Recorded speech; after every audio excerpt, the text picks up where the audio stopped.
ले आती है और पागलों की तरह आप लोगों से मेहनत करवाती है। So stratification is a motivational mechanism. Inequality and stratification is a motivational mechanism. असमानता और स्तरीकरण एक प्रकार का मोटिवेशनल मैकेनिज्म है, अभिप्रेरणात्मक क्रियाविधि की है, जो समाज के योग्य लोगों को अभिप्रेरित करता है, मोटिवेट करता है कि वो खूब मेहनत से बल लगाकर काम करे और समाज की जरूरतों को बढ़िया से पूरा करे। इसलिए यह समाज के लिए जरूरी है। असमानता और स्तरीकरण से समाज की जरूरतें बढ़िया से पूरी होती है, समाज के योग्य लोग जम के मेहनत करते हैं, ये समाज के लिए लाभकारी है और यह आवश्यकता दुनिया के सभी समाजों की है। यही कारण है कि दुनिया के सभी समाजों में असमानता और स्तरीकरण मोटे तौर पर। डेविस मूर ने असमानता और स्तरीकरण के लाभों की चर्चा की और मार्क्स ने हानि की चर्चा की। मार्क्स की जो आलोचना थी, मार्क्स के स्तरीकरण सिद्धांत के 5 पहलू: आर्थिक आधार पर असमानता और स्तरीकरण, वर्ग असमानता और स्तरीकरण, वर्ग स्तरीकरण स्वरूप मतलब वर्ग स्तरीकरण जहां समाज दो वर्गों में स्तरीकृत रहा, परिणाम नकारात्मक, कारण निजी संपत्ति का उद्भव और इसका उन्मूलन संभव है, समाज का अस्थायी विशिष्ट। याद है? पांचों चीज पर आलोचना। पहली आलोचना हुई कि मार्क्स ने केवल आर्थिक असमानता को आधार बनाकर स्तरीकरण को समाज समझाने का प्रयास किया है, जबकि अन्य आधारों पर भी असमानता और स्तरीकरण विद्यमान। भारत में जातीय आधार पर असमानता और स्तरीकरण विद्यमान रहा है, जहां सोपान क्रम में या स्तरीकरण में ब्राह्मण सबसे ऊपर स्तर पर विद्यमान होता था, लेकिन वो अमीर नहीं होता था। हर जगह एक गरीब ब्राह्मण था, बट गरीब होते हुए भी सोपान क्रम में ऊपर था। राज दरबार में जब आता था पुरोहित या ब्राह्मण, तो राजा भी उठकर खड़े होते थे और उसको ऊंचा स्थान देते थे। ये सब लोग, वहां तो कोई आर्थिक आधार नहीं था। मार्क्स के विश्लेषण में केवल आर्थिक असमानता फोकस्ड है, आर्थिक आधार फोकस्ड है और सामाजिक स्तरीकरण के अन्य आयामों की उपेक्षा की थी। मार्क्स का असमानता और स्तरीकरण का सिद्धांत एक आयामी है, कौन वाला आयामी? आर्थिक आयाम, वर्ग। वो वर्ग स्तरीकरण की बात करते हैं, उनके विश्लेषण में जातीय स्तरीकरण, प्रजातीय स्तरीकरण कहीं कोई चर्चा नहीं है। दूसरा, मार्क्स आर्थिक आधार पर भी जब स्तरीकरण की व्याख्या करते हैं तो केवल दो स्तरों की चर्चा करते हैं: उच्च वर्ग, स्वामी वर्ग और वंचित वर्ग। जबकि आर्थिक आधार पर अन्य वर्ग भी होते हैं। सबसे बड़ा तो मध्यम वर्ग यार। दुनिया का कोई भी ऐसा समाज नहीं है जहां आर्थिक आधार पर मिडिल क्लास विद्यमान ना हो, और समाज में सबसे इंपॉर्टेंट होता है मिडिल क्लास। समाज में कोई भी बदलाव लाना हो, इसकी भूमिका होती है मिडिल क्लास की। टॉप वाला बदलाव नहीं लाता, क्योंकि वो चाहता है कि सदैव टॉप पे बने रहे, परिवर्तन की जरूरत ही क्या है। वो बदलाव लाता है ना बदलाव चाहता है। बॉटम वाला तो बेचारा को बदलाव सोचने की फुर्सत नहीं, इतने बॉटम में। बदलाव के लिए प्रयास कौन करता है? समाज में महत्वपूर्ण भूमिका कौन निभाता है? Middle class. और मार्क्स के विश्लेषण में मिडिल क्लास है ही नहीं। तीसरी आलोचना की गई कि मार्क्स ने केवल इसके हानियों की चर्चा की, हानिकारक परिणामों की चर्चा की, इसके लाभों की चर्चा नहीं की। समझ में आ रहा है? चौथी आलोचना की गई कि इसने निजी संपत्ति के उद्भव को ही इसका कारण मान लिया, जबकि इसका कारण समाज है, इसका कारण समाज है। और पांचवी आलोचना हुई कि मार्क्स ने इसको अस्थायी विशेषता माना और कहा कि असमानता और स्तरीकरण समाप्त हो जाएगा साम्यवाद में आकर। ये गलत है। असमानता और स्तरीकरण कभी समाज में खत्म होने वाली चीज नहीं है, ये समाज की अनिवार्य विशेषता। ये 5 आलोचनाएं थी, प्रमुख आलोचनाएं थी मार्क्स की। और उसी जर्मनी में एक और विचारक हुआ, मैक्स वेबर। 1818 में जर्मनी में मार्क्स पैदा हुआ, 1883 में मार्क्स मर गया, और उसी जर्मनी में 1864 में एक और समाजशास्त्री पैदा लेता है, मैक्स वेबर। 1920 में मैक्स वेबर का डेथ होता है। 1890 से मैक्स वेबर लिखना शुरू करता है। तो मैक्स वेबर जब बड़ा हुआ और लिख रहा था, उस समय मार्क्स मर रहा था और मार्क्स पॉपुलर हो चुका था।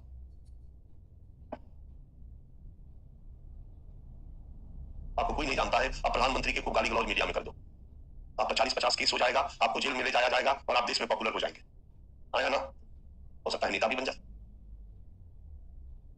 वेबर के बारे में एक विद्वान ने लिखा है कि मैक्स वेबर मार्क्स के भूत के साथ लड़ते लड़ते समाजशास्त्री बन गया। मतलब मैक्स वेबर ने जो भी लिखा है, मार्क्स के विचारों को काटा है। राइट? तो बड़ा क्लियर है कि असमानता और स्तरीकरण पर भी वेबर जो लिखेगा या लिखा होगा, अभी हम लोग पढ़े नहीं है, अभी तो मैं माहौल बना रहा हूं, लेकिन एक आइडिया मिल जाता है। माहौल आपके लिए जीवन बर्बाद करने वाला नहीं होगा। मेरे साथ 2 महीना माहौल में बिता दोगे तो आपका लाइफ चौपट हो रहा है क्या?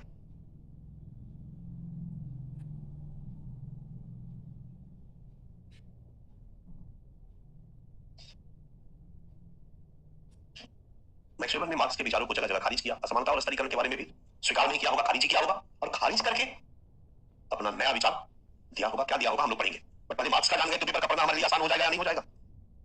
हमारे लिए बड़ा था कि वेबर ने क्या कहा बताएं और बाय बाय आपको करें, आगे बढ़े। मार्क्स बताने की क्या जरूरत है? लेकिन मार्क्स के साथ जब वेबर को पढ़ेंगे तो क्लियर है। मार्क्स के विचारों को हर जगह वेबर ने खारिज किया। अब एक बात और, कोई भी विचारक अगर कोई समाज के बारे में विचार देता है बच्चा, तो विचार शुद्ध में पैदा नहीं होता, या विचार लेकर हम पैदा नहीं लेते, हम पैदा लेते हैं बिना विचार, है ना? पर जब हम अपने चारों तरफ के पर्यावरण को देखते हैं, समाज को देखते हैं, तो उसी समाज में हमारा विचार उत्पन्न होता है। तो जैसा समाज होता है वैसा ही हमारा विचार होता है। आप लोगों का विचार आईएएस बनने का है, आप लोगों के भाई बहन में से किसी का विचार इंजीनियर बनने का होगा, कोई जेई की तैयारी कर रहा होगा, कोई डॉक्टर बनने की तैयारी नीट की कर रहा होगा, कोई आईएएस की कर रहा होगा। बट यदि 150-200 साल पहले के भारत में पैदा लिए होते तो आप गुफा खोज रहे होते, कोचिंग नहीं। अभी दिल्ली में आके क्या खोजते हो? कोचिंग, कहाँ एडमिशन लेना है। 200 साल पहले के भारत में होते तो गुफा खोज रहे होते, कहाँ तपस्या करूं, है ना। उस समय कोचिंग नहीं था। तो जब हम समाज के बारे में विचार देते हैं बच्चा, तो जो समाज की परिस्थितियां होती है, जो समाज के घटनाक्रम होते हैं, वही हमारे विचारों को स्वरूप देते हैं। जब मार्क्स हुआ था उस समय औद्योगिक क्रांति हुई थी, एक ऐसी अर्थव्यवस्था का जन्म हुआ था जो पहले कभी नहीं था। और औद्योगिक अर्थव्यवस्था यूं ही धीरे धीरे नहीं आई थी, बहुत तेजी से आई थी, इसलिए औद्योगिक क्रांति कहते हैं। क्रांति का मतलब ही होता है बहुत तेज गति से आना। और औद्योगिक अर्थव्यवस्था के आगमन ने पूरे यूरोपीय समाज को उथल पुथल मचा दिया। कैसी अर्थव्यवस्था था?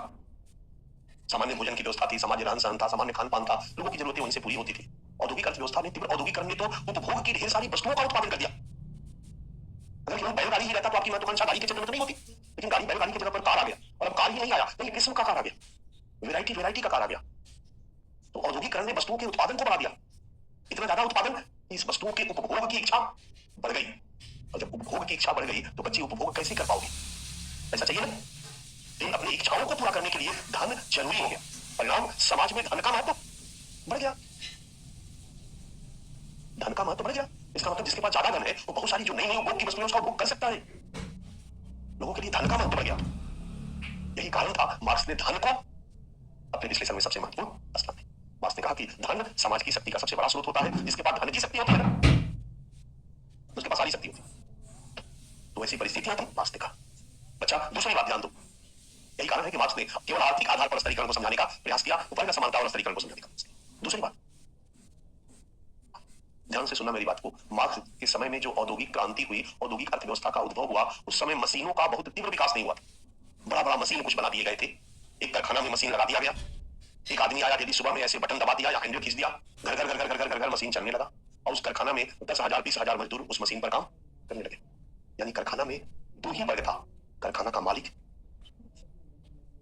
रहीम चोपड़ा, मुनीब, उसका एक मुनीब होगा, ऐसे 2-4 लकैत। कल्पना करो, भारत की 50 की फिल्में अगर देखी होगी 1950 के दशक की, दिलीप कुमार, राज कपूर की, 2-4 लकैत। और दूसरी तरफ थे शरीर से काम करने वाले, क्लियर है? शरीर से काम करने वाले मजदूर। टॉप में कौन था? मालिक। मजदूर बेचारे शरीर से काम करते थे, साप्ताहिक मजदूरी दी जाती थी। मुनीब टेबल लगा के बैठ जाता होगा, सारे मजदूर लाइन लगा के आते होंगे। पिक्चर देखो ना, पिक्चर वाला दृश्य में तुम्हें दिखा रहा हूं। सब टप्पा लगाते होंगे और सबको मजदूरी दी जाती होगी, डेली या साप्ताहिक। 4-5 लड़के बैठे रहते होंगे, ज्यादा कोई टाई टाई किया तो देते होंगे। ये था औद्योगिकरण का लेवल। शाम को 6 बजे 7 बजे साइरन बजता था, वो सारे मजदूर टिड्डी की तरफ अपना टिफिन और साइकिल में अपने अपने घर स्लम्स में निकल जाते थे। मतलब you can say initial phase of industrialisation. उस समय औद्योगिकरण का प्रारंभिक रूप था। परिणाम था औद्योगिक अर्थव्यवस्था में दो वर्ग था। मार्क्स ने दो वर्ग की चर्चा की, स्वामी और वंचित। कारखाना का मालिक हैव्स और स्वामित्व से वंचित हैव नॉट्स। क्लियर है? पर जब बीवर पैदा लिया और बड़ा हुआ, 1890 तक आते आते 1900 तक आते आते 1905 में बीवर को अमेरिका जाने का मौका मिला। उस समय टेक्नोलॉजिकल डेवलपमेंट और ज्यादा हो गया, कारखाना का रूप बदल गया था। अब कारखाना में मालिक की जगह पर मैनेजर ने ले लिया था। पढ़े लिखे टाई वाई लगा के आते थे, अब टाइप नहीं, और एक सिस्टम बन गया था। अब मैनेजर, मैनेजमेंट, कोट टाई और मजदूर में दो वर्ग हो गए थे, क्योंकि टेक्नोलॉजिकल डेवलपमेंट हो गया था। इसलिए टेक्निकल एक्सपर्ट मजदूर, जिसको इंजीनियर कहते, मजदूर में दो वर्ग हो गए थे। एक पढ़े लिखे टाई लगा के आने वाले इंजीनियर, और दूसरा शरीर से काम करने वाले कुशल श्रमिक और अकुशल श्रमिक। ये बदलाव था। यानी श्रमिक में दो वर्ग हो गए थे, एक ब्लू कॉलर वर्कर, अकुशल श्रमिक, शरीर से मेहनत करने वाले श्रमिक, और दूसरा व्हाइट कॉलर वर्कर, सफेद पोस्ट श्रमिक। श्रमिक दो वर्गों में बट गया था। यह कारखाना के जो मालिक थे बच्चा, ये पूंजीपति भी थे, ये एक ही जैसे अब नहीं रहे। इंडस्ट्रियलाइजेशन धीरे धीरे जब बढ़ गया तो इंडस्ट्रियलाइजेशन की कई सब यूनिट खुल गए, छोटे छोटे मशीन से भी लगा करके उत्पादन करने लगे। तो बड़े उद्योगपति भी थे और छोटे छोटे, बड़े उद्योगपति व्यापारी वर्ग, तो छोटे छोटे दुकानदार, छोटे उद्योगपति, छोटे व्यापारी वर्ग। यानी दोनों तरफ अब दो दो वर्ग बन गए। तो टोटल कितने वर्ग हो गए? 4। अब ये कहना विवर के लिए बड़ा कठिन हो रहा था बच्चा कि समाज दो वर्गों में विभक्त होता है, समाज 4 वर्गों में विभक्त होता है। विवर ने 4 स्तरों की बात करी। अब अंदर समझ में आ रहा ना, और क्यों आ रहा है ये भी मैं बताता जा रहा हूं। ऐसा विवर ने क्यों किया? विवर ने जो विचार दिया मार्क्स के विचारों से अलग हटके दिया। यूपीएससी ने पूछा है स्तरीकरण पर कार्ल मार्क्स और मैक्स वेबर के विचारों की तुलना कीजिए। याद रखना, मैं समझाने के क्रम में इतना समझा दे रहा हूं कि तुम तुलना भी कर सकते हो।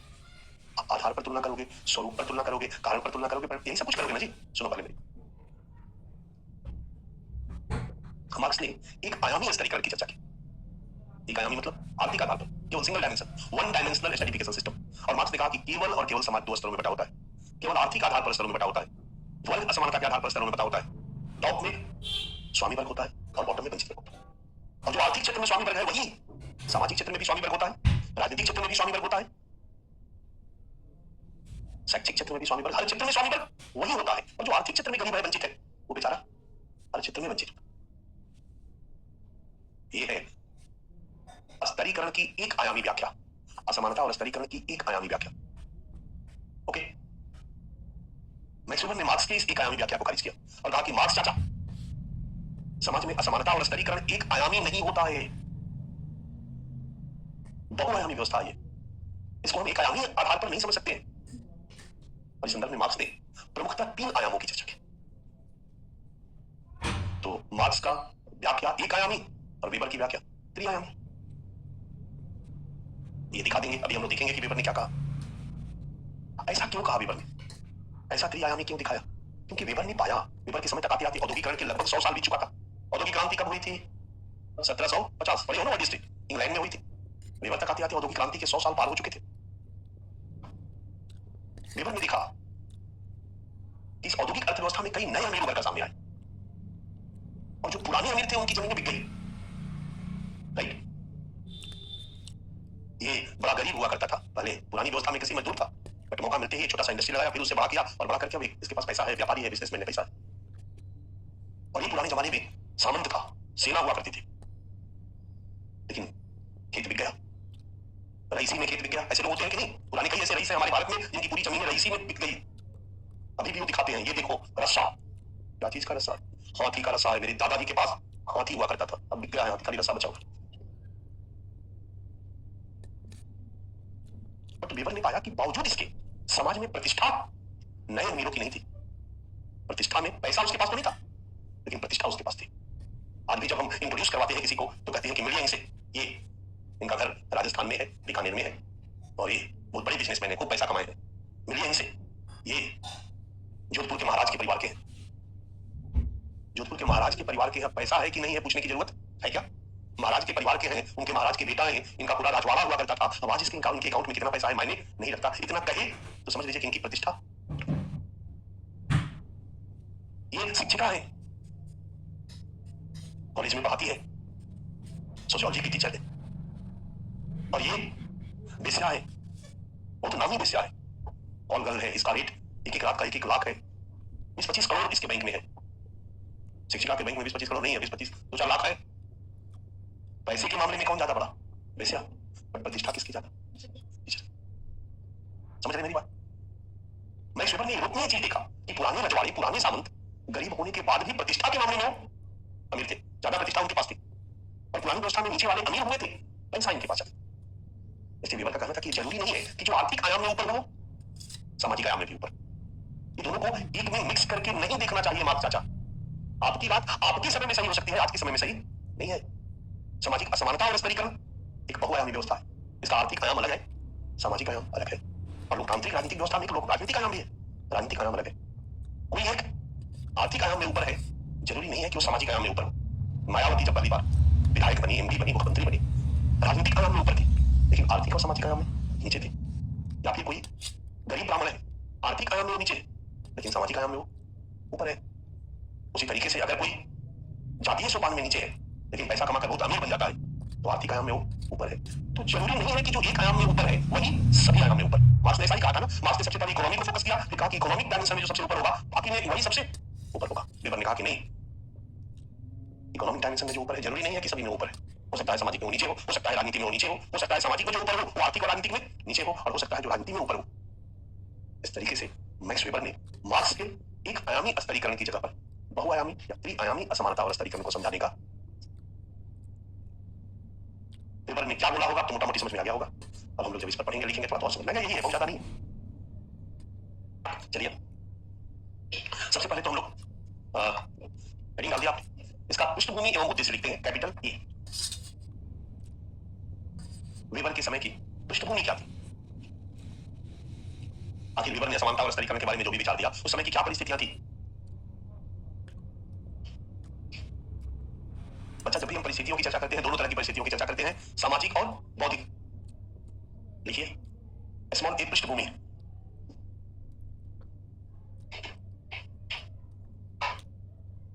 एक नंबर पॉइंट जब भी लिखिएगा हेडिंग डाल दीजिएगा, बॉक्स में रख दीजिएगा। सब आपको अपनी डिजाइन बनाना है कॉपी पर, इसको बांध लीजिए, इसको ऐसे बॉक्स में बना दिए, फिर नीचे एरो दे दिए, सजा दिए। मैंने काफी हद तक इंडिकेट कर दिया है, आप इसको देख के सजा सकते हैं। ये आदत में डालिए ताकि एग्जामिनेशन हॉल में भी आपकी कॉपी सुंदर और सजी हुई जाए। एग्जामिनर के पास जाए तो आपकी कॉपी को देख के, जैसे किसी बच्चे की आप ही लोग जब कॉपी देखते हो बड़ा सुंदर सजा हुआ, अच्छा लगता है ना, एक अच्छा फ्लेवर उसको अच्छा जाए, बहुत अच्छा कंटेंट है और बड़े गंदे अक्षर में पूरा हौज पौज करके लिखा हुआ है, तो उसी तरह से है कि खाना दे दिया, लो खाना का टेस्ट बहुत अच्छा है, लेकिन लो खाओ, और एक ने खाना उसी को सजा के दिया। 5 स्टार में क्या होता है, प्रेजेंटेशन एक अलग फ्लेवर होता है, ये आपकी कॉपी में भी दिखनी चाहिए, ये आदत में शामिल होनी चाहिए। पूंजीवादी वाला पॉइंट लिखिए, पूंजीवादी औद्योगिक समाज के उद्भव के साथ, पूंजीवादी औद्योगिक समाज के उद्भव के साथ धन के महत्व में वृद्धि, धन के महत्व में वृद्धि एवं आर्थिक आधार पर वर्ग स्तरीकरण का उद्भव, एवं आर्थिक आधार पर वर्ग स्तरीकरण का उद्भव। एग्री हो? ऐसा सिचुएशन हो चुका था आफ्टर इंडस्ट्रियल रिवॉल्यूशन। ओके, दूसरा सेकंड पॉइंट, ये वर्ग स्तरीकरण वर्ग आयाम को दिखा रहा। सेकंड पॉइंट लिखो, पुराने उच्च प्रतिष्ठा प्राप्त परिवारों की आर्थिक स्थिति में गिरावट, पुराने उच्च प्रतिष्ठा प्राप्त परिवारों की आर्थिक स्थिति में गिरावट, डैश डैश, परंतु परंतु उच्च प्रतिष्ठा प्राप्त समूह के रूप में,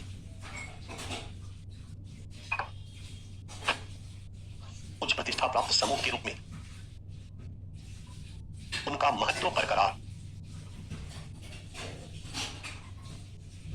क्लियर है? गरीब हो गए थे, लेकिन अभी भी गांव में चीज देखते हो कि गांव में कुछ जातीय व्यवस्था के अवशेष अभी गांव में खत्म नहीं हुआ है। जातीय सोपान में निचले पायदान की जो जातियां हैं अमीर बनी है, बहुत सारे ऊंची जाति के लोग की जमीनें बिकी हैं और उनकी जमीनों को गांव के यादव, कोयरी, कुर्मी, जाट जातियों ने परचेस किया है, खरीदा है। पर जमीन बिकने के बाद भी पंडित जी हैं आजकल गरीब हो गए हैं, तो पंडित जी ब्राह्मण होने के नाते, क्षत्रिय होने के नाते, जातीय सोपान में ऊपर होने के नाते एक प्रतिष्ठा बची हुई। शहर में काफी बदलाव आ गया है, बट गांव में अभी भी है। 10-20 साल पहले तो और ज्यादा, वहां पर भी चेंज आ रहा। यही चीज यूरोप में थी, यही चीज यूरोप में थी कि जो पुराने ऊंचे लोग थे, गोसामंत, कुलीन वर्ग के लोग, उनका आर्थिक स्थिति में गिरावट हुआ। हमारे यहाँ भारत में क्या हुआ, नया सोर्स ऑफ इनकम, पुराना वाला जमींदारी खत्म हो गई, सिविल कानून वगैरह के माध्यम से उनकी जमीनें बट गई, बच्चों में बंटवारा हुआ, नए अवसर में नए लोगों पर उठ गए, परंतु पुराने लोगों का खर्च अपने पुराने उच्च प्रतिष्ठा को मेंटेन करने के चक्कर में खर्च जो का क्यों रहा, क्यों कमी हो गया, मतलब क्या कहा जाता है उसको, नहीं, रिचार्ज बंद हो गया। और डेटा का खत्म होना जारी रहेगा तो डेटा खत्म होगा ना जी, बैलेंस खत्म होगा ना, वही हुआ, खर्च जो खत्म जारी रहा। हमारे दादाजी ऐसे थे, हमारे तो हम भी भोज करेंगे तो ऐसे ही खिलाएंगे, धीरे धीरे खिलाते खिलाते खेत बेच के खिलाएंगे, बिकती चली गई। आर्थिक स्थिति में गिरावट है, बावजूद इसके एक प्रतिष्ठित समूह के रूप में उनका महत्व, कई बात से वेबर ने आइडेंटिफाई किया, वेबर नीति का एक कहानी थी, यानी यही तो वेबर ने आर्थिक आयाम को सामाजिक आयाम से अलग कर दिया और कहा कि आर्थिक आयाम अलग है, आर्थिक आयाम में नीचे है लेकिन सामाजिक आयाम नहीं है। क्लियर है? तीसरा, लोकतांत्रिक शासन प्रणाली, लोकतांत्रिक शासन प्रणाली या लोकतांत्रिक राजनीतिक व्यवस्था में संख्या एवं संगठन के महत्व में वृद्धि,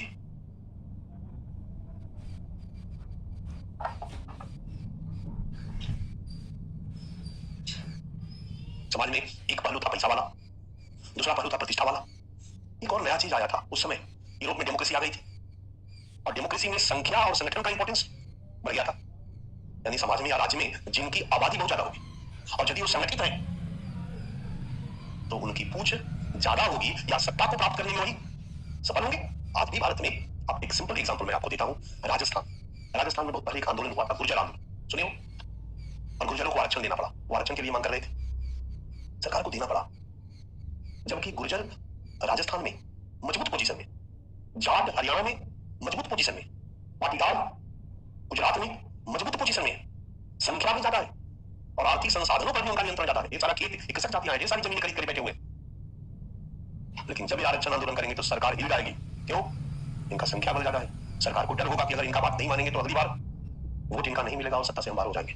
संख्या बल भी ज्यादा है और ये लोग संगठन बना लिए, अखिल भारतीय जाट महासभा, अखिल भारतीय गुर्जर महापंचायत। एक बार किसी भी पार्टी को बहिष्कार करेंगे तो वोट उनको नहीं मिलेगा। ताकत आ गया कि नहीं आ गया? ताकत आया या नहीं आया? नया ताकत का स्रोत है जो डेमोक्रेसी देता है, और इस आधार पर भी कोई ऊपर या नीचे ताकतवर या ताकतहीन हो सकता है। आलो, एक और नया बदलाव आया था डेमोक्रेसी के आने के बाद ही। डेमोक्रेसी में, लोकतांत्रिक राजनीतिक व्यवस्था में संख्या और संगठन का महत्व बढ़ गया था। जिनके पास भी संख्या बल था वो सोपान क्रम में, ताकत वाले सोपान क्रम में, आर्थिक नहीं, ताकत वाले सोपान क्रम में ऊपर थे, राजनीतिक सोपान क्रम में ऊपर थे, सत्ता उनके पास थी या सत्ताधारियों की इज्जत करते थे, क्योंकि नहीं करेंगे तो वोट उनको। मामला समझ आ गया? ये थी सामाजिक परिस्थितियां, ये थी उस समय का सामाजिक परिदृश्य। डन। और बौद्धिक परिदृश्य क्या था बच्चा? इसी में चौथा पॉइंट लिखिए। जर्मन विचारक कार्ल मार्क्स द्वारा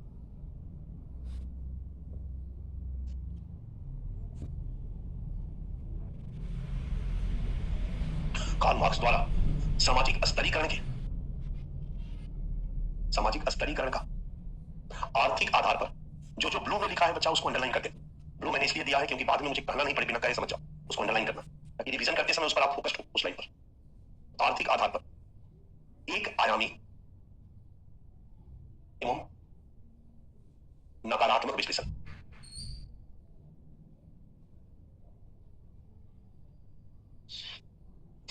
यह था उस समय की परिस्थितियां जिसने वेबर के विचारों को प्रभावित किया, वेबर के विचारों को स्वरूप प्रदान किया, और वेबर ने स्तरीकरण पर अपना मार्क्स के विपरीत एक आयामी की जगह बहुआयामी विश्लेषण प्रस्तुत किया। केवल आर्थिक आयाम की नहीं बल्कि अन्य आधारों को भी उसने यूज किया, क्योंकि उस समय की परिस्थितियां में आर्थिक आयाम अलग दिख रहा था, सामाजिक आयाम अलग दिख रहा था, और एक राजनीतिक आयाम भी था, वो अलग था।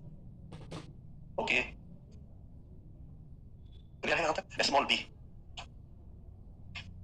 मैक्स वेबर के, लिखिए स्मॉल बी, मैक्स वेबर के अध्ययन का उद्देश्य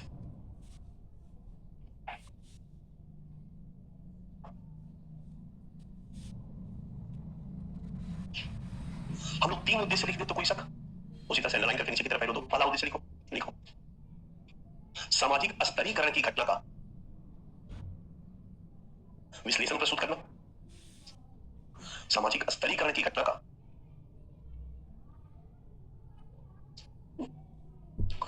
विश्लेषण प्रस्तुत करना। चलेगा? दूसरा पॉइंट अगर हम लिखें, सोचना लिखते समय, मार्क्स के विपरीत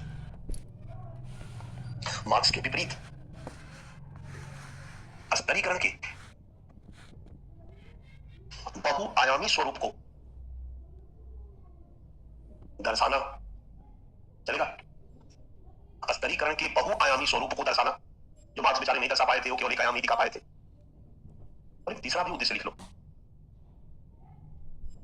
मार्क्स के विपरीत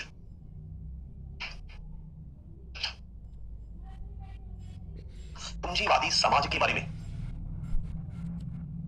पूंजीवादी समाज के भविष्य के बारे में एक आशावादी विचार प्रस्तुत करना। भविष्य के बारे में आशावादी विचार प्रस्तुत करना। चलेगा? आशावादी विचार प्रस्तुत करना। मार्क्स ने पूंजीवाद के बारे में आशावादी विचार दिया था या निराशावादी? निराशावादी। वो बोला कि पूंजीवाद परमानेंट नहीं है, खत्म होगा, और पूंजीवाद के बाद क्या आएगा? साम्यवाद आएगा। मार्क्स ने पूंजीवाद का आलोचनात्मक विश्लेषण किया। मार्क्स ने पूंजीवाद की केवल कमियों को दिखाया और कहा कि एक बार हिंसा क्रांति होगी और सब खत्म हो जाए। मैक्स वेबर ने मार्क्स के विचारों पर कहा कि रुको रुको रुको मार्क्स चाचा, इतनी जल्दी सब कुछ खत्म होने वाला नहीं है, सब ठीक हो जाएगा, चिंता करने की जरूरत नहीं है, डोंट वरी, बी हैप्पी। पूंजीवाद खत्म नहीं होगा और पूंजीवाद में जो गड़बड़ियां हैं ये सब धीरे धीरे अपने आप ठीक हो जाएगी। ठीक है? ये कहां और कैसे बताया ये लाइन ध्यान में रखना। अभी मैंने इसका पर्दा नहीं खोला है, आगे में। ये 3 उद्देश्य था वेबर का स्तरीकरण पर अपने विचारों को प्रस्तुत करने के पीछे। डन। ये सब इसलिए है ताकि जब भी आपके प्रश्न में कोई हेड लगा दे ऐसा, क्योंकि जब भी आपसे बच्चा प्रश्न पूछा जाता है तो जो गट्स है प्रश्न का वो तो रहेगा ही रहेगा, बट कई बार हेड और टिल डाल देता है। हम हेड उसको कहते हैं जिस पर ज्यादा नहीं लिखना मांगता है, वो 10, 20, 50 शब्द ही लिखना होता है उस पर, लेकिन वो प्रश्न के पहले एक ऐसा जोड़ देगा कि वही लिख पाएगा जिसका ज्ञान का परिधि बड़ा हो। या प्रश्न के अंत में एक छोटा प्रश्न जिसमें 30-40 शब्द की ही लिखना डिमांड है, बट 30-40 शब्द पर जो प्रश्न है वो ऐसा है कि वही लिखेगा जिसका ज्ञान का परिधीय विस्तार ज्यादा है। ऐसा यूपीएससी इसलिए करता है क्योंकि हजारों कॉपी में से बेहतर छात्र की कॉपी को छांटने में उसको आसानी। हेड और टेल नहीं लिखे हो मतलब पता चल गया कि आपकी औकात, चलो साइड हो जाओ। हेड और टेल लिखने में सफल हुआ इसका मतलब है कि उसकी समझ है ज्ञान का विस्तार। जैसे एग्जाम्पल आपके थिंकर में दुर्खिम का श्रम विभाजन का सिद्धांत है और प्रश्न पूछा है कि किन प्रश्नों से प्रेरित होकर दुर्खिम ने श्रम विभाजन पर अपने विचारों को प्रस्तुत किया। मार्क्स के विचारों में लिखा है हीगल सिर के बल खड़ा था। अब हीगल तो नहीं पढ़ना है, हमको मार्क्स पढ़ना है।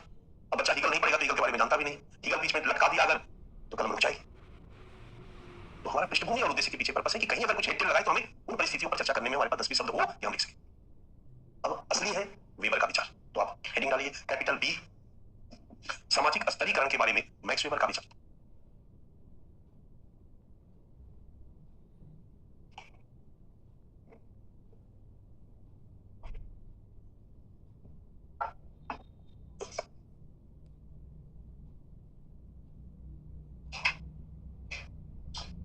ठीक है, अंडरलाइन नीचे की तरफ एरो स्मॉल ए। अब वेबर के विचारों को हम 3-4 भागों में बांट देंगे। स्मॉल ए, वेबर के अनुसार स्तरीकरण का अर्थ, या सिंपल लिखो स्तरीकरण का अर्थ।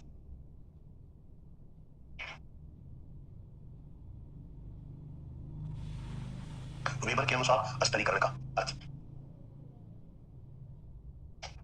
मेरी तरफ देखो।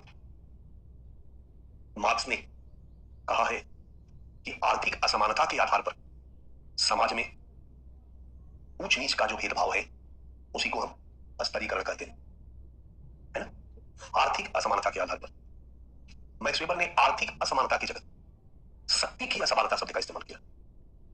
क्या किया है? शक्ति की असमानता।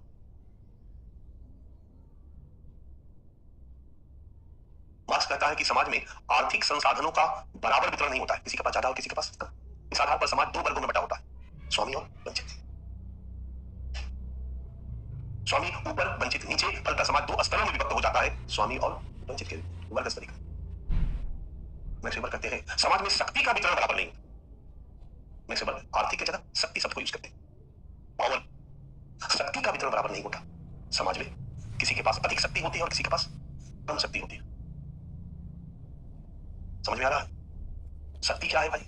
मैक्स वेबर ही वो विद्वान है जिन्होंने शक्ति और सत्ता पर बड़ा व्यवस्थित रूप से लिखा है। शक्ति का अंग्रेजी क्या होता है? पावर। पावर जैसे ही मैं कहता हूं तो मुट्ठियां बंद हो जाती, पावर। तो शक्ति को हम क्या डिफाइन करेंगे? शक्ति किसी व्यक्ति या समूह की वो ताकत है, ताकत, क्षमता है। यानी शक्ति क्या है? ताकत या क्षमता, ताकत या क्षमता, ताकत या क्षमता जिसके बल पर वह दूसरों से अपनी बात मनवाने में सक्षम होता है, उसी ताकत या क्षमता को शक्ति कहते हैं। समाज में शक्ति 2 तरह की होती है, अवैध और वैध, गैर संस्थागत और संस्थागत, अमान्य और मान्य। पिता को पुत्र को डांटने की शक्ति है या नहीं है? राजा को प्रजा को आदेश देने की शक्ति है या नहीं है? डीएम को अपने जूनियर को आदेश देने की शक्ति है या नहीं है? ये शक्ति अमान्य है या समाज ने इसको मान्यता दे रखी? समाज में मान्यता दे रखी। एक डीएम को समाज ने अधिकार दिया है कि आप अपने अधीनस्थ को आदेश दो, और अधीनस्थ की ड्यूटी है कि उनके आदेश का। हमारे परंपरागत समाजों में राजा को समाज ने अधिकार दिया था कि राजा भगवान का प्रतिनिधि है, इसलिए राजा आदेश दे सकता है, पर प्रजा का धर्म है कि राजा क्या क्या का। तो राजा की शक्ति हो या डीएम की शक्ति, ये समाज द्वारा मान्य है, वो वैध है। अशक्ति क्या है? दूसरों से बात मनवाने की ताकत या क्षमता। एक आया, इसके सिर पे कट्टा लगाया और इसके पर्स से 10,000 ले लिया। उस आदमी के पास शक्ति है या नहीं है? डाकू के पास शक्ति है या नहीं है? डाकू के पास भी शक्ति, क्योंकि यदि शक्ति ताकत या क्षमता है जिसके बल पर दूसरों से बात मनवाना सक्षम होता है, तो डाकू ने भी कट्टा बुलाया और बात बनवा लिया। डाकू के पास भी शक्ति, बट वो शक्ति वैध नहीं, वो शक्ति मान्य नहीं, वो शक्ति अमान्य है, वो शक्ति गैर संस्थागत है। क्लियर है? मैक्स वेबर ने सत्ता पर बहुत लिखा है और सत्ता का परिभाषा देते समय उन्होंने शक्ति के बारे में लिखा और कहा कि शक्ति किसी व्यक्ति या समूह की वो ताकत या क्षमता है जिसके बल पर दूसरों से बात मनवाने में सक्षम होता है। शक्ति 2 प्रकार की होती है, अवैध शक्ति और वैध शक्ति। शक्ति के वैध रूप को ही सत्ता कहते हैं, अथॉरिटी कहते हैं।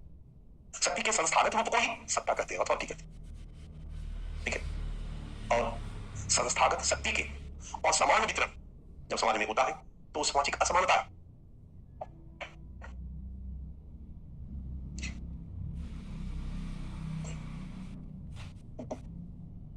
याद आ रहा?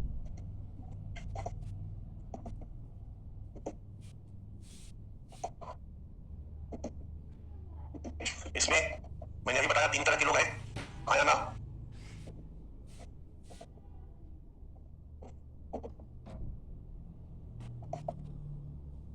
रहा है, एक रो रहा है और एक बीच में। कुल मिला के अगर हम कहें तो इसमें 3 तरह की स्थिति वाले लोग हैं। समाज है, और ये समाज क्या दिखा रहा है कि समाज में बराबरी है या गैर बराबरी? गैर बराबरी। इसको हम कहेंगे सामाजिक असमानता। राइट। वेबर ने इसको शक्ति के संदर्भ में देखा। तो वेबर कहते हैं कि समाज में शक्ति का असमान वितरण, संस्थागत शक्ति का वितरण बराबर नहीं है बल्कि असमान है। किसी के पास ज्यादा शक्ति है तो किसी के पास कम शक्ति। यहां तक क्लियर? अभी शक्ति के असमान वितरण को हम व्यवस्थित करते हैं बच्चा। जितने भी अधिक शक्ति प्राप्त है उनको हम एक समूह में एक साथ रख देते हैं। नीचे रखेंगे या ऊपर रखेंगे? ऊपर रखेंगे। जो बीच वाला है उसको हम लोग बीच में रखें, और जो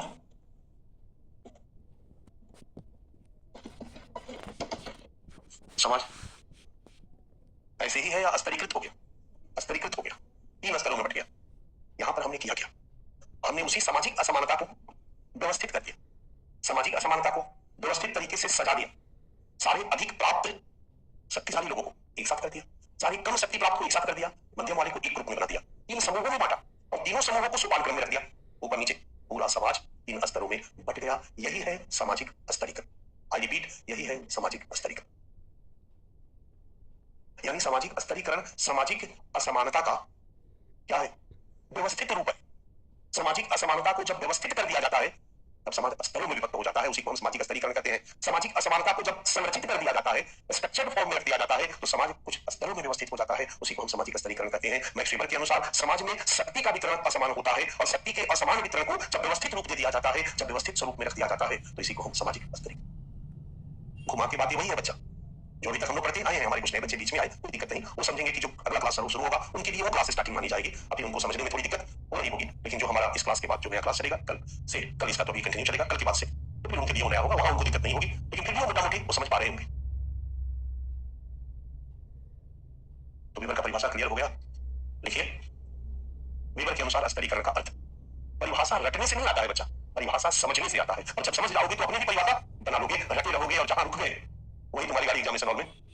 अच्छा, 1-2 शब्द इधर से उधर हो गया तो पूरा का पूरा कंसेप्ट का ही ऐसी तैसी हो जाएगी।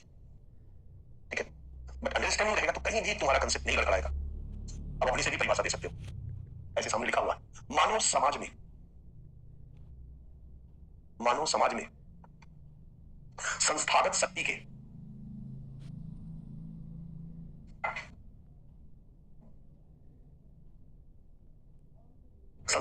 के असमान वितरण की संगठित या संरचित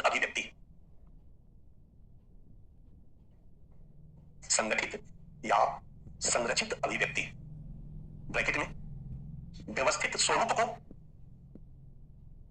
ब्रैकेट में व्यवस्थित स्वरूप ब्रैकेट बंद को स्तरीकरण की संज्ञा दी जाती है। अर्थ या परिभाषा केवल लिखे हो या समझ के लिखे हो,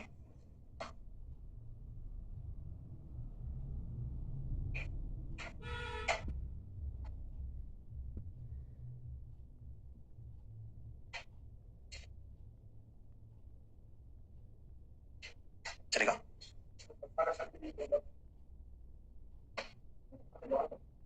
अभी तो मैंने बताया बच्चा, संस्थागत का मतलब वैध, संस्था मतलब समाज के नियम, नियमों के तहत मान्य। पिता को पुत्र को आदेश देने की शक्ति मान्य है या नहीं है? मान्य है। परंपरागत नियमों के द्वारा मान्यता दी गई है कि पिता पुत्र को आदेश दे सकता है और पुत्र का कर्तव्य है कि वो उसके आदेश का। धार्मिक नियमों के द्वारा राजा की शक्ति को मान्यता दी गई है कि राजा भगवान का प्रतिनिधि है,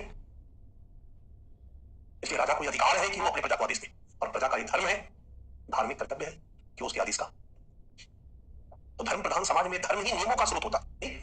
तो धर्म के द्वारा या कानून के द्वारा या समाज की मान्यताओं के द्वारा इस शक्ति को मान्यता दी गई है या नहीं दी गई है, इसलिए संस्थागत शक्ति है। डाकू की शक्ति इसमें नहीं आएगी ना। डाकू की शक्ति में भी समान है। ये डाकू है, वो टोपी वाला महान डाकू है, वो पीछे टोपी वाला बैठा है, तो 150 मर्डर किया है। डाकू वाली शक्ति का अलग शक्ति का भी असमान वितरण है। अब तुम तो कुछ नहीं मारे, बचुआ भी नहीं मारे, इसका व्यवस्थित रूप स्तरीकरण कराएगा क्या? नहीं कराएगा ना। जब वेबर ने शक्ति की असमानता के आधार पर समझाने का प्रयास किया तो उसने क्लियर कर दिया तो वही शक्ति जो समाज में मान्यता। संस्थागत शब्द का मतलब ही है, कोई डाउट? मानव समाज में संस्थागत शक्ति के असमान वितरण के व्यवस्थित रूप को हम स्तरीकरण कहते हैं। ये फोटो जो इधर दिखाई दे रहा था वो अव्यवस्थित था और उधर वाला व्यवस्थित कर दिया गया था। जब व्यवस्थित है इसको स्टैटिफिकेशन।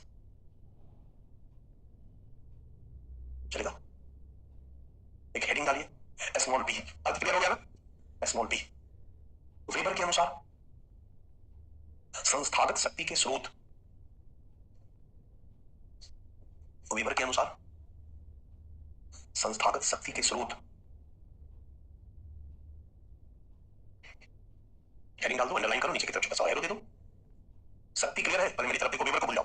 शक्ति क्लियर है, समाज में शक्ति सामाजिक संबंधों का एक रूप है। शक्ति है क्या? एक रिलेशन का एक टाइप है, जहां संबंधों में एक आदेश देता है, दूसरा आदेश का नहीं, जो आदेश दे रहा है वो शक्तिशाली कहलाएगा, यानी उसके पास शक्ति है। पालन कर रहा है वो शक्तिहीन है, क्योंकि पालन तभी कर रहा है किसी न किसी कारण से।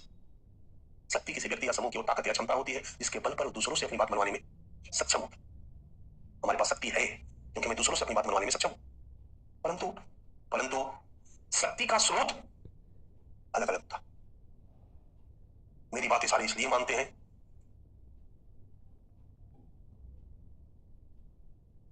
क्योंकि परंपराओं और धार्मिक मान्यताओं में के द्वारा समाज में लिख दिया गया है कि सबको मेरी आज्ञा का पालन करना चाहिए। इस शक्ति का स्रोत क्या है?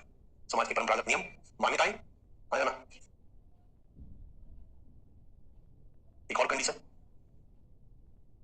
उस टोपी वाली की बात सारे लोग इसलिए मानते हैं, या टोपी वाला नहीं, उस पीले टी शर्ट वाले की बात सारे लोग इसलिए मानते हैं, अरबपति है, अरबपति है।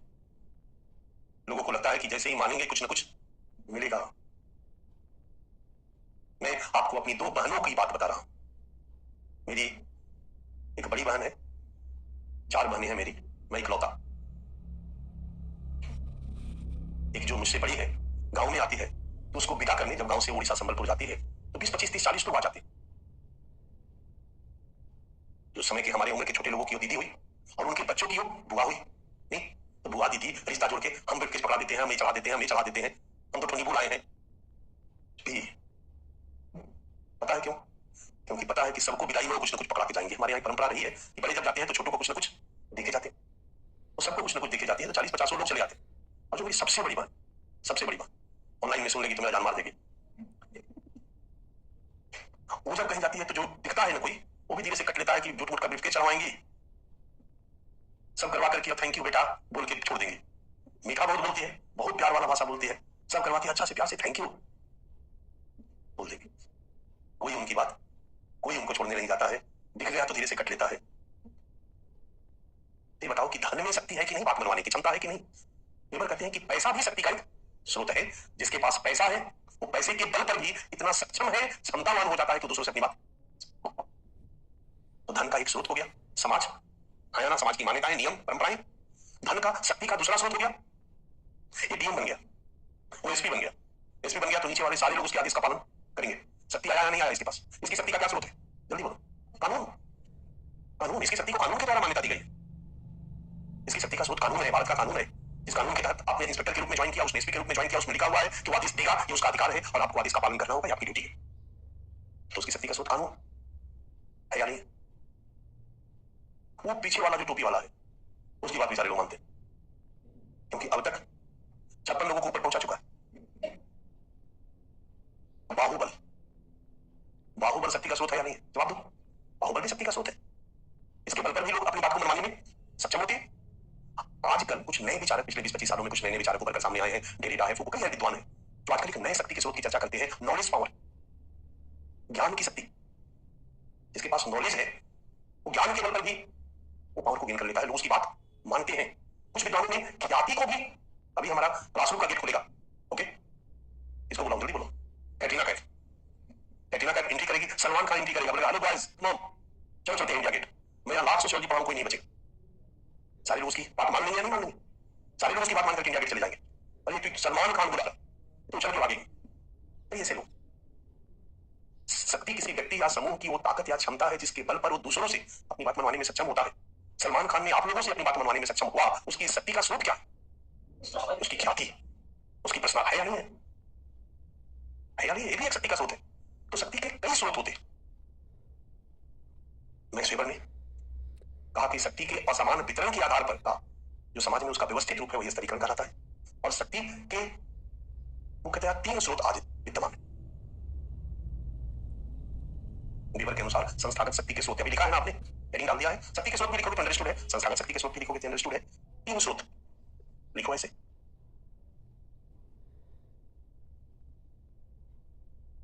तीन स्रोत, आर्थिक याद रहेगा, ऐसा है कि नहीं है स्रोत, सामाजिक, ओके, और उधर जो राजनीतिक या संगठनिक दे दिए, संगठनिक ऑब्लिक राजनीतिक।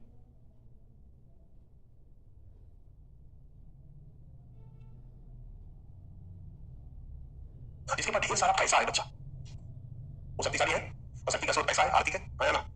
जिसको समाज ने प्रतिष्ठा और सम्मान ज्यादा दिया वो भी शक्तिशाली है, उसकी शक्ति का स्रोत समाज है, ऐसा नहीं, समाज, समाज द्वारा दी गई प्रतिष्ठा सम्मान। और जो किसी उच्च राजनीतिक पद पर है वो भी शक्तिशाली है कि नहीं है, उसकी शक्ति का स्रोत राजनीतिक, पॉलिटिकल। शक्ति के तीन स्रोत है, आर्थिक, सामाजिक, राजनीतिक। ध्यान से सुनना, लिखना मत, पहले सुन लो तब लिखना। मार्क्स कहते हैं कि आर्थिक शक्ति, कहते हैं कि आर्थिक शक्ति का भी वितरण बराबर नहीं है, किसी के पास ज्यादा है किसी के पास कम है। आर्थिक शक्ति का भी असमान वितरण है, किसी के पास ज्यादा है और किसी के पास कम है। एक जैसी आर्थिक स्थिति वाले लोगों को हम वर्ग कहते हैं, लिखना मत, एक जैसी आर्थिक स्थिति वाले लोगों को हम वर्ग कहते हैं, एक जैसी आर्थिक स्थिति वाले लोगों को हम वर्ग कहते हैं। और समाज के सारे लोगों की एक जैसी आर्थिक स्थिति नहीं होती है, किसी की आर्थिक स्थिति अच्छी होती है और किसी की बुरी होती है। इस आधार पर समाज कई स्तरों में बटा हुआ है। यह है वर्ग स्तरीकरण। स्तरीकरण का ये आयाम है वर्ग, समझ में आ रहा है। इस आधार पर वेबर ने 4 स्तरों की चर्चा की, 4 वर्गों की चर्चा की। उच्च संपत्तिशाली वर्ग सबसे ऊपर, इसके बाद सफेद पोष श्रमिक वर्ग, स्किल वर्कर, इंजीनियर, अच्छे अच्छे लाखों के पैकेज पर काम करने वाले दूसरे लेयर में। तीसरे लेयर में छोटे छोटे दुकानदार और व्यापारी वर्ग, पैटी बुजुर्ग, छोटे दुकानदार व्यापारी वर्ग तीसरे नंबर पर।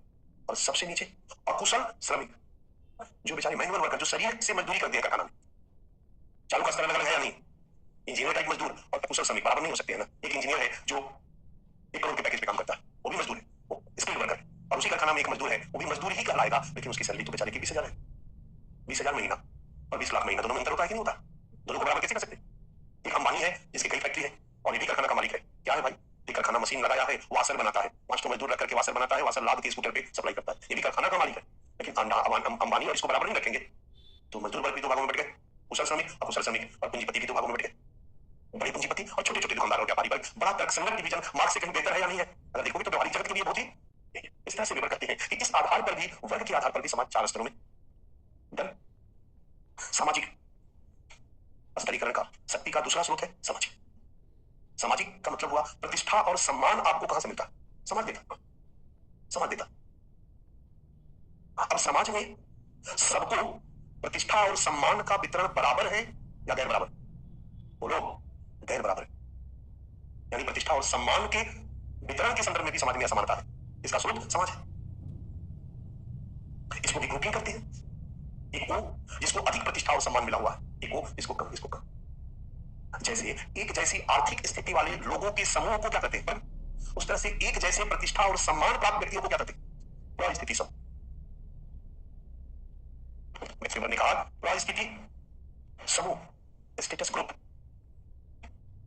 लिखना नहीं है, मैं अलग लिखवाऊंगा, पहले समझा दिया। स्टेटस ग्रुप, परिस्थिति समूह।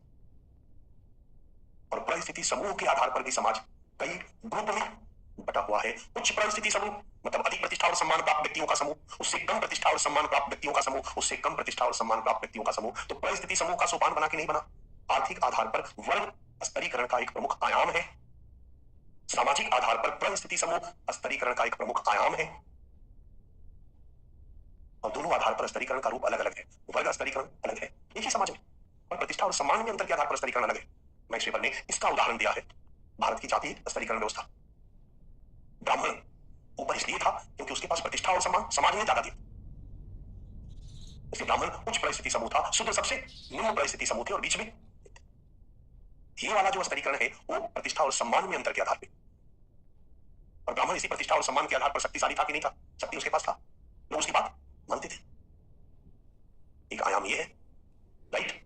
और वेबर का जो तीसरा है बच्चा, उसको रेसिड्यूज कैटेगरी कहा जाता है। ये कैटेगरी क्या होता है? बचा कुचा।